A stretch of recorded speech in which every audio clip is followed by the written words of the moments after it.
തോരാത്ത കണ്ണീരായി മറ്റൊരു വിമാന ദുരന്തം കൂടി.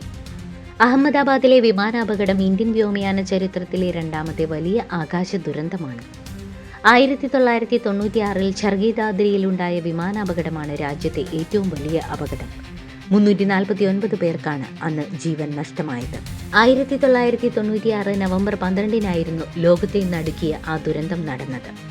ദില്ലിയിൽ നിന്ന് സൗദി അറേബ്യയിലെ ദഹ്റാനിലേക്ക് പോവുകയായിരുന്ന സൗദി വിമാനവും കസാക്കിസ്ഥാൻ എയർലൈൻസിന്റെ ഫ്ലൈറ്റും ദില്ലിയിൽ നിന്ന് ഏകദേശം 100 കിലോമീറ്റർ പടിഞ്ഞാറ് ഛർഗീദാദ്രി നഗരത്തിന് മുകളിൽ കൂട്ടിയിടിക്കുകയായിരുന്നു. 2 വിമാനങ്ങളിലുമായി യാത്ര ചെയ്ത 349 പേരും തൽക്ഷണം കൊല്ലപ്പെട്ടു. ലോകത്തിലെ ഏറ്റവും മാരകമായ മിഡ് എയർ കൂട്ടയിടിയാണ് അന്ന് നടന്നത്. അഹമ്മദാബാദ് വിമാനാപകടത്തിന്റെ ഞെട്ടിക്കുന്ന വാർത്തകൾ കേൾക്കുമ്പോൾ വർഷങ്ങൾക്ക് മുൻപ് മംഗളൂരുവിലും കരിപ്പൂരിലും ഉണ്ടായ വിമാനാപകടങ്ങളുടെ മരവിച്ച ഓർമ്മകളാണ് കടന്നുപോകുന്നത്. 2010 മെയ് 22 പുലർച്ചെ 1 മംഗളൂരു വിമാനാപകടമുണ്ടായത്. 158 പേരാണ് അന്ന് വിമാന ദുരന്തത്തിൽ മരിച്ചത്.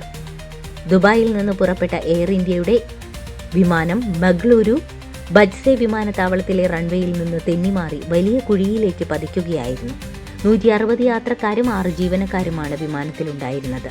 ഇവരിൽ 8 യാത്രക്കാർ അന്ന് അത്ഭുതകരമായി രക്ഷപ്പെട്ടു. സ്ത്രീകളും കുട്ടികളും അടക്കം മരണപ്പെട്ടു. ഇന്ത്യയിൽ നടന്ന ഏറ്റവും വലിയ 3ാമത്തെ വിമാന ദുരന്തമായാണ് മംഗളൂരു വിമാനാപകടത്തെ കണക്കാക്കുന്നത്.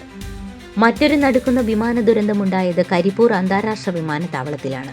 2020 ഓഗസ്റ്റ് 7 ദുബായിൽ നിന്ന് കോഴിക്കോട് രാജ്യാന്തര വിമാനത്താവളത്തിലെത്തിയ എയർ ഇന്ത്യ എക്സ്പ്രസ് വിമാനമാണ് അപകടത്തിൽപ്പെട്ടത്. ടേബിൾ ടോപ്പ് റൺവേയിലേക്ക് ഇറങ്ങിയ വിമാനം റൺവേയുടെ അറ്റത്ത് നിന്ന് താഴ്വരയിലേക്ക് വീഴുകയായിരുന്നു. വീഴ്ചയിൽ വിമാനത്തിന്റെ മുൻഭാഗം പിളർന്നുപോയി. പൈലറ്റ് ഉൾപ്പെടെ 21 പേർ മരിച്ചു. 190 യാത്രക്കാരിലായി 110ലേറെ പേർക്ക് പരിക്കേറ്റു. രക്ഷപ്പെട്ടത് 169 പേരാണ്. ബോയിംഗ് വിമാനങ്ങൾ അപകടത്തിൽപ്പെടുന്ന സംഭവങ്ങൾ തുടർക്കഥയാവുകയാണ്. കഴിഞ്ഞ വർഷം ഡിസംബറിൽ ദക്ഷിണ കൊറിയയിൽ ബോയിംഗ് വിമാനം ലാൻഡിങ്ങിനിടെ അപകടത്തിൽപ്പെട്ടിരുന്നു. വിമാനത്തിലുണ്ടായിരുന്ന 179 പേരാണ് അന്ന് കൊല്ലപ്പെട്ടത്. ഈ ദുരന്തം സംഭവിച്ച് വെറും 6 മാസം മാത്രം പിന്നിടുമ്പോഴാണ് ഇപ്പോൾ അഹമ്മദാബാദിൽ വീണ്ടും ഒരു ബോയിംഗ് വിമാനം തകർന്നു വീണ് മറ്റൊരു വലിയ അപകടം ഉണ്ടായിരിക്കുന്നത്.